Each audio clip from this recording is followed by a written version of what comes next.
Okay. The concept now is PIH. PIH is a condition that is comprised of three concurring conditions. Okay.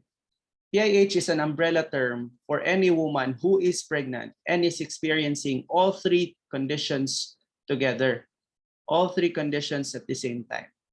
These are PIH. P stands for proteinuria. I stands for edema. And H stands for hypertension. Okay. What happens, class, when you have PIH is, remember that every pregnant woman, mabdos gani ka, it follows that there is a corresponding increase in cardiac output.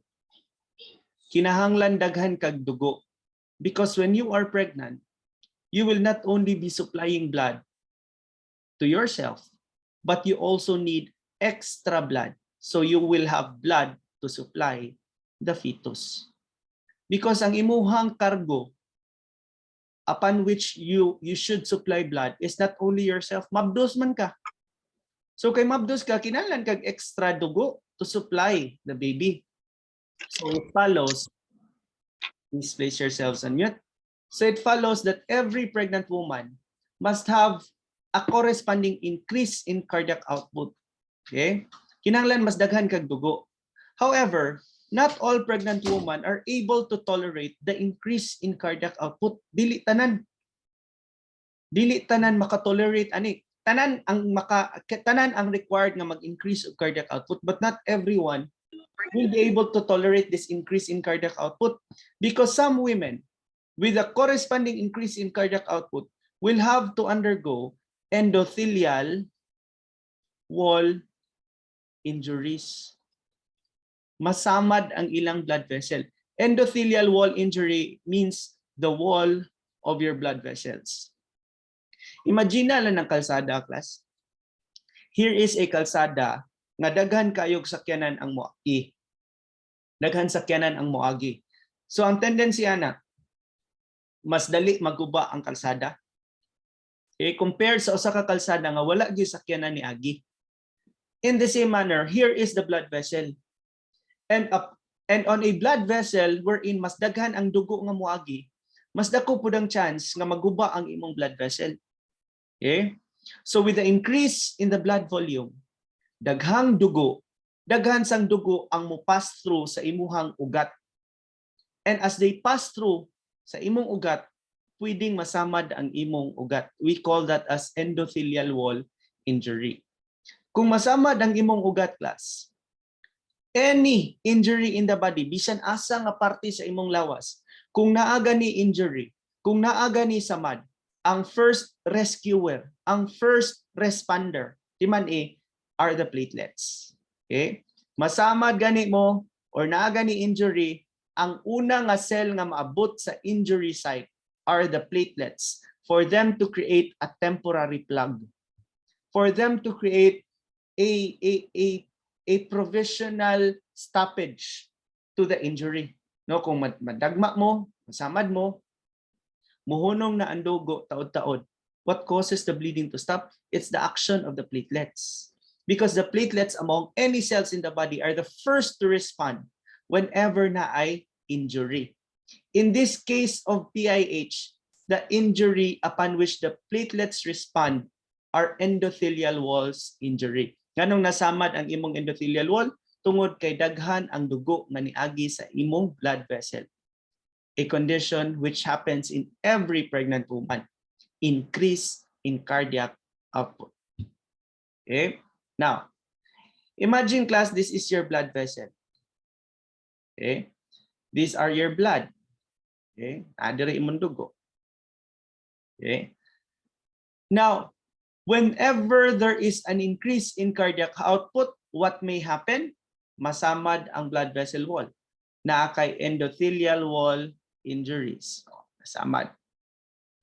Karon kay nasamad man na, class. Unsa toy mahitabo? Who will be the first to respond?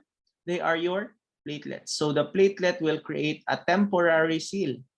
The platelet will create a plug. Okay? Now, Imagine your blood vessels na pulos na lang na bulkasil.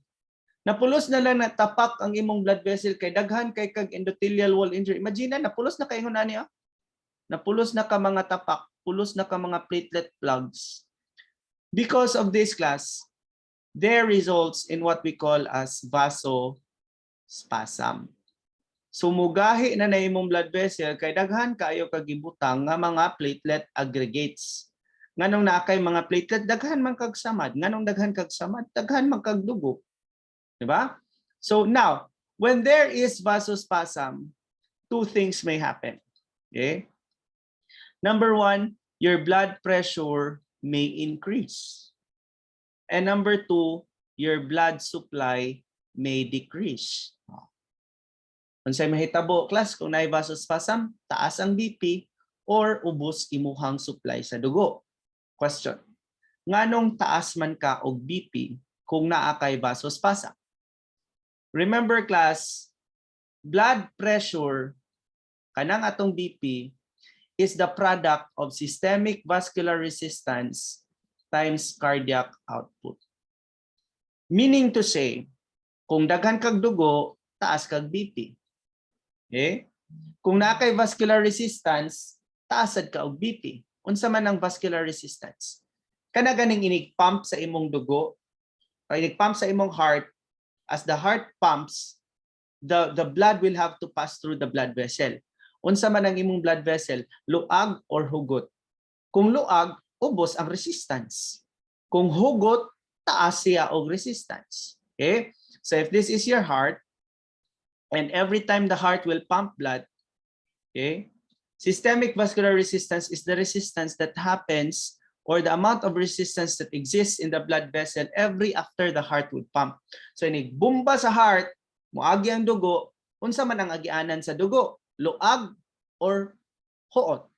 That's your systemic vascular resistance. Okay?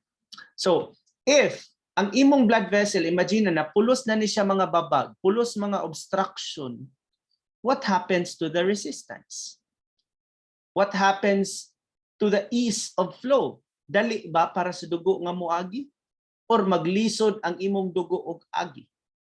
Imagine imong ugat, pulos tapak, pulos na siya platelet.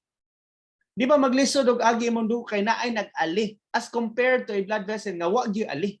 Di ba? So with these several obstructions kaning mga platelets diri, this will cause a corresponding increase in your vascular resistance. So motaas ang imong systemic vascular resistance kay maglisod og agi ang imong dugo. So kung motaas ang systemic vascular resistance, what will happen to the BP? The BP will also increase. Diba? Mutaas ang imong BP kay nitaas man ang systemic vascular resistance. Nganong nitaas ang systemic vascular resistance kay daghan mang nag-ali nga platelet. Okay? Yes, okay? So maglisod man siya og agi. Systemic vascular resistance is increased. Therefore, class, as to understanding nganong naay hypertension kung naay PIH, it's because of the increased systemic vascular resistance. Okay? Nganong naa may increased vascular resistance? Tungod kay daghang platelet, unya gahi pagyud ang imong ugat na akay vasospasm. So whenever nanggahi imong ugat, dili siya mubuka. Nanggahi nanggahi imong ugat, di siya ka buka. So ang tendency, huot kaayo para sa dugo moagi. So kung huot ang dugo, what happens to the vascular resistance? Increase or decrease? It's increased. So whenever systemic vascular resistance is increased, what happened to the BP? The BP will also increase. Mao nang nakay hypertension in your PIH. Okay. If the blood vessel is nanggahi, mukipot, di siya kabuka, kay nagvasospasm ka. Okay? The blood supply is also reduced. Okay. What if the blood supply to the brain, for example, is reduced? What will happen? Kung gamay rag dugo ang moagi padulong sa imong brain, then you can have reduced level of consciousness. Okay? What if ubos ang imong blood supply padulong sa imuhang liver? Okay? If the blood supply to the liver is reduced, tendency would be there would be an elevation of your liver enzymes. Unsa may mga liver enzymes nato? SGPT, SGOT. Okay, these are the two liver enzymes. Naaga ni inflammation, musaka gyud ng imuhang mga liver enzymes. Parehas ra pud na sa heart. Naaga ni inflammation sa imong heart, we call it carditis. Musaka pud ng imuhang mga cardiac enzymes, mga troponin, mga troponin 1, troponin 2, basta na ay inflammation. Imagine lang basta, or just remember that whenever there is any inflammation in a certain part of the body, the liver enzymes would also be elevated. In the same manner, kung kulang ang dugo sa imuhang liver, then there will be liver inflammation resulting to elevation in your liver enzymes also. Okay? What if the blood supply to the retina is reduced? Sa imong mata, there will be blurring of vision. So tanawa ng mga patients with PIH, they are often referred to an ophtha, doktor sa mata, because of the blurring of vision. So why do they have blurring of vision? It's usually because of the reduced blood supply going to the retina. Okay? What if the blood supply to the pancreas is reduced? Okay? The decrease in the blood supply to the pancreas will cause epigastric pain. Okay? Epigastric pain, mukalit ug sakit ang tiyan. This is also a common symptom among patients with PIH. Epigastric pain. In fact, no, class, if the PIH has become too severe, ang pinaka-severe nga form of PIH is eclampsia. Okay? PIH is also called as pre-eclampsia. Pero kung naana gani kay seizures, class, mahimo na siya nga eclampsia. Moingon ka nga naa siya'y eclampsia kung nana siya'y seizure. Ang klase sa seizure nga naa sa patients with eclampsia is called your tonic-clonic seizure. Tonic-clonic seizure is a kind of seizure that proceeds in 4 stages. Aura, tonic, clonic, post-ictal. Upat siya ka stage. That's the kind of seizure that a patient with eclampsia experiences. Tonic-clonic seizure. So unsa nang tonic-clonic seizure? It's a seizure that proceeds in 4 stages. Aura, tonic phase, clonic phase, and post-ictal phase. During the aura, this is the period of time where a woman experiences something. So una kuno mukurog ang mama sa seizures, doon na siya ma-feel nga something. This something nga ilang ma-feel is what we call as aura. If you are not pregnant and you are about to experience tonic-clonic seizure, the common aura that he experiences is the smelling of a burnt hair or a burnt skin. Kung namrosisyon mo, nakasimhot mo ana ang kanang murag nasunog nga buhok, ingon ana, makasimhot gani mo ingon ana nga walay nag-ingon ana, walay nasunog nga buhok, nakasimhot mo ana nya kamo patulon mo or sisuron mo. So that is a warning sign nga mukurog bug kalit. Okay, there is a warning sign kanang aura. There is a special something that you feel prior to the experience of seizure. Mao na siya aura. Kung dili mabdos, smelling of a burnt hair. Kung mabdos, ang common aura is sudden epigastric pain. Okay? Mabdos gani, taas gani BP, moingon gani agay kasakit sa akong tiyan. Oh, that's an indication that the woman is about to proceed to a tonic-clonic seizure. Question. Nganong naa may epigastric pain? Very easy. Because of the reduced blood supply to the pancreas. Okay? So these are just a few of the symptoms. What if the blood supply to the kidneys is reduced? Gamay rag dugo padulong sa kidney. Then there will be an altered kidney function as well. Okay? Ma-alter pod ang imuhang kidney functions. Okay? So, Let's take this case. Kung reduced ang imong blood supply to the kidney, di ba ganina, kung reduced ang imong blood supply to the liver, what will happen to the liver? The liver will become inflamed as reflected by the elevated liver enzymes. Ba? Karon, what if the blood supply to the kidney is reduced? Then, okay, muhubag po ang imong kidney. So, mao ni siya imong kidney class, no? Okay, ang kanang imong kidney, na siya mga filters. Okay?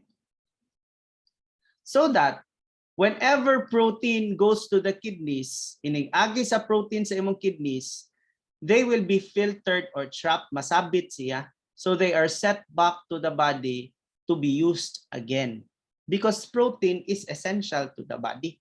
Meaning to say, kung naay dugo nga naay protein, igagi sa kidney, kaning protein ibalik na siya dito sa dugo. Pero kung muhubag ng imong kidney, nganong nihubag man imong kidney? Niburot imong kidney kay reduce man ang blood supply. So unsa may tendency? Inigagi sa imong dugo with the protein, padulong sa imong kidney, because the kidneys are inflamed, then protein proceeds into the urine. Nakagawas na siya. So unsa toy three classic symptoms? Proteinuria, edema, and hypertension. Diba? Nganong natay hypertension? There is hypertension because of the increased systemic vascular resistance resulting from the vasospasm. Okay? So kay balo na ta. Anong taas og BP? Remember, cardiac output is increased all throughout pregnancy, which may cause endothelial wall injuries. And when there is injury, platelet will clot to plug over the area. And with platelet, there is vasospasm. And with vasospasm, two things may happen: reduce in blood supply or an increase in your blood pressure. So nitaas imong BP kay naay vasospasm tungod sa mga platelet nga ni-adhere in every endothelial wall injury because of the normal increase in cardiac output. Okay, balo na ta sa hypertension. Nganong naamay proteinuria? Because the proteins, instead of being sent back to the body because of an efficient filter of the kidneys, protein now can be excreted into the urine as a result of the kidney inflammation. Nganong nag-inflame man ang imong kidney? That's because of the reduced blood supply to the kidneys. So kay balo na ta ha. Nganong naay proteinuria? Naay proteinuria kay ang protein imbis suyopon balik padong sa lawas, maihi. Nganong maihi? Kay hubag ang imong kidneys. Proteinuria. Okay? Now, what is the function of protein? Kani siya protein ni siya class ha? Protein class is responsible for the formation of colloid osmotic pressure. Protein is responsible for the formation of colloid osmotic pressure. Unsa man ang colloid osmotic pressure? If this is your blood vessel, then here you have the blood. Outside you have your cells. And you learn in your anaphysio that surrounding fluids in the cells are called your interstitial fluid. Okay? The pressure of this interstitial fluid pushing into the blood vessel is what we call as your colloid osmotic pressure. And the pressure of the blood wanting to go out of the blood vessel is what we call as the hydrostatic pressure. So naay pressure pasulod, naay pressure pagawas. Ang pressure pasulod is your colloid osmotic pressure. Ang pressure pagawas is your hydrostatic pressure. So duha ka pressure ha, nagsugat. Now, if the pressure of COP and the pressure of hydrostatic pressure nagsugat is equal, then there is no extravasation. Walay tubig mo gawas mo sulod, kay equal man sila. But since protein is responsible for the formation of colloid osmotic pressure, nya wala kay protein, kay asang protein imong gi proteinuria, imong ihi ang protein, so colloid osmotic pressure drops. If the colloid osmotic pressure drops, pildi na ang imong colloid osmotic pressure ni hydrostatic. So meaning to say, the fluid components of the blood will extravasate. Baka gawas. Kaya wa naman sila equal pressure. Mulahos na ng imong colloid imuhang imuhang water or the water of the blood by virtue of the hydrostatic pressure. Mulahos siya gawas. Because of this paglahos pagawas or extravasation of the fluids, then we develop edema. Okay? So now there is proteinuria, edema, and hypertension.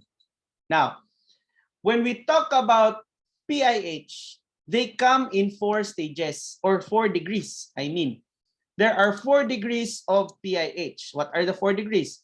Gestational hypertension, mild preeclampsia, severe preeclampsia, or eclampsia. Okay? You must be able to distinguish the 4 as the intervention depends on the degree. Okay?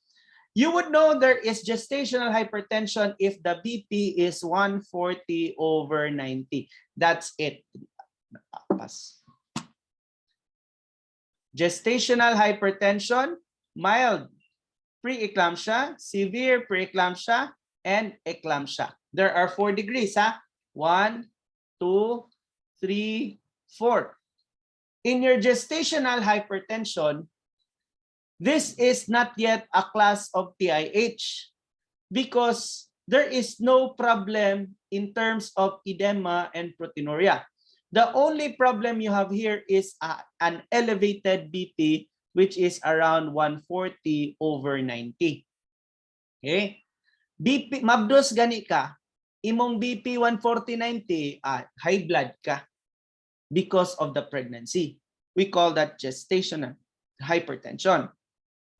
In your mild preeclampsia, your BP is still 140/90. Preeclampsia na ni class mild preeclampsia, meaning tulo. So, you have your BP, proteinuria, edema, hypertension. So, ang hypertension nimo is 140/90. Ang imong edema is mild edema. Ang imong proteinuria is +1 or +2. So magpa-urinalysis gani mo, if there is +1 or +2 nga protein, then that is your proteinuria, but it's a mild level. Okay? So kana imong symptom kung mild preeclampsia. If it is already a severe form of preeclampsia, what is the BP? The BP now rises to 160/110. How about the edema? The edema is severe, meaning it could reach your face, your eyes. You cannot open your eyes anymore because of the severe edema. Or ang imuhang proteinuria is now +3 or +4. Okay? Kung eclampsia class, these are symptoms, severe preeclampsia symptoms plus seizures. Okay? Nanagani kay seizures class, it's already called as eclampsia. What is the type of seizure that she experiences? Tonic-clonic seizure. And sa tong tonic-clonic seizure, it is comprised of 4 phases. The first phase is called your aura. And an aura in a pregnant mother very commonly is epigastric pain. And why is there epigastric pain? Because of the reduced blood supply to the pancreas. Very easy. Now let's manage this. Okay. If the mother has gestational hypertension, 140/90, no management. Okay? No management. It's okay lang. You just have to monitor the mother. If the preeclampsia is now a mild type of preeclampsia, then that's the time you give medications aspirin. Kanang aspirin class, tag-piso ra na siya class. And because kay tag-piso ra siya, some mothers may not be drinking it. Because inom kag tambal, tag-piso ra man ang tambala. So murag makaingon ka nga, it's not important at all. But let me remind you again. Increase in cardiac output will cause endothelial wall injury. Endothelial wall injury will cause platelet aggregation. Okay, magpilit ang platelet causing vasospasm. So, nganong naay vasospasm? Kay naay platelet aggregation. How do we stop platelet aggregation? Give aspirin. We give aspirin to stop the platelet aggregation. Okay? Important also is bed rest. Why bed rest? Because the woman is able to excrete more sodium in a state of rest. Okay? We need to get rid of sodium because wherever there is sodium, there is water. Best friend man na sila. Ug naagay parat, naagay na tubig. Unsa tay formula nato sa BP class? Blood pressure is systemic vascular resistance times cardiac output. So wherever you have more sodium, there is more water. And where there is more water, there is more cardiac output. And where there is more cardiac output, there is more BP elevation. So that's why importante ang bed rest. Nganong bed rest? Because the body excretes sodium faster in a state of rest. Ingon ana ra. Diba? What if it has already proceeded to severe or to eclampsia? Then we now give our drug of choice, magnesium sulfate. Okay? Magnesium sulfate is given in severe preeclampsia or in cases of eclampsia. Okay? Why is magnesium sulfate given whenever you have severe preeclampsia or kung nag-seizures na ka? Why are you given magnesium sulfate? Because magnesium sulfate has two important functions. Number one, as a cathartic. And number two, it is also a CNS depressant. Okay? Being a cathartic, meaning to say, it will pull water from the head and will bring it to the intestines. Kay mangutana mo class, nganong mag-seizure ang usa ka PIH, nganong ma-eclampsia man siya.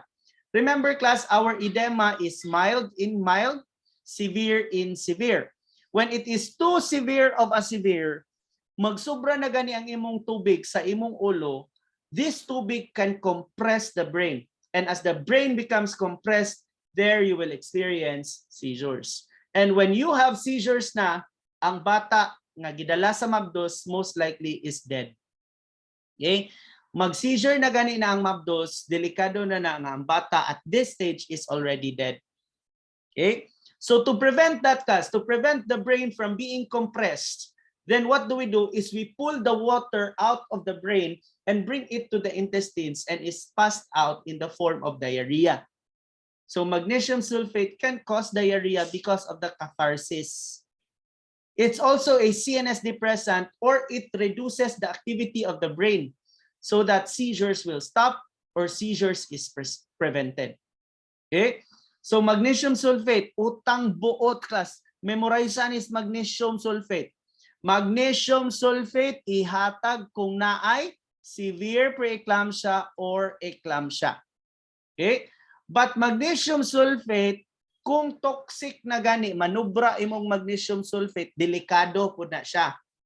We give our antidote in case of magnesium sulfate toxicity. It's calcium gluconate. Okay? Unsay tambal? Magnesium sulfate. Unsay antidote? Calcium gluconate. Therefore, if you will give your magnesium sulfate, you will have to assess 4 key areas. 4 ha, maghatag ganig magnesium sulfate, ayaw gyud mo hatag kung dili ni ma-meet ang 4 ka criteria. Unsa maning 4 ka criteria nga dapat ma-meet? Check for the level of consciousness, check for the urine output, check for the deep tendon reflexes, and check for the number 4. Urine level consciousness, urine output, deep tendon, respiration. Okay? Check for the respiration. Kinahanglan normal ni siyang upat class. Otherwise, do not give magnesium sulfate. Again, unsay drug of choice sa severe preeclampsia and eclampsia, we give magnesium sulfate. Antidote, calcium gluconate. When to give magso? When 4 areas are met. Unsang 4 areas? Level of consciousness, urine output, deep tendon reflexes, and respiration. She must be conscious. You must ask, what was your breakfast? What is your name? When is your birthday? This is a test of the level of consciousness. Urine output must be 30 ml per hour. Okay? Class, magnesium sulfate is not given at a single time. You give it in cycles. Hatag karon, hatag na pud karon, hatag na pud karon, orasan. It is given in continuous cycles. I-inject na sa lubot, no? Nya, sige-sige ka hatag, uban na every 4 hours. Okay? But do not give when the urine output is low. Why? Because magnesium sulfate is excreted only through the urine. Sa ihi lang na siya pwede nimo ma-excrete. So kung wa ka mangihi og at least 30 ml per hour, what does it mean? Magnesium sulfate is still in your body. Napasulod sa imong lawas. So kung napasulod sa imong lawas, imo hatag na sa kaglain, nya wa gyapon siya manghini, hatag na pud kaglain, what will happen? There will be toxicity. Unsa may epekto kung nanay toxicity? Loss of consciousness. Loss of respiration. Ganahan mo ana? Mabitaw nga check din yung level of consciousness. Kay wala na gani siya malay, symptom na ganito toxicity, nihatag pagyud mo, di ba? So level of consciousness must be assessed, because if there is low level of consciousness, most likely the woman is already in a state of magnesium toxicity. Nya mohatag di mo nga low level of consciousness naman. Mo na nga i-monitor gyud ninyo. I-check sa gyud ninyong respiration. Nganong i-check mang respiration?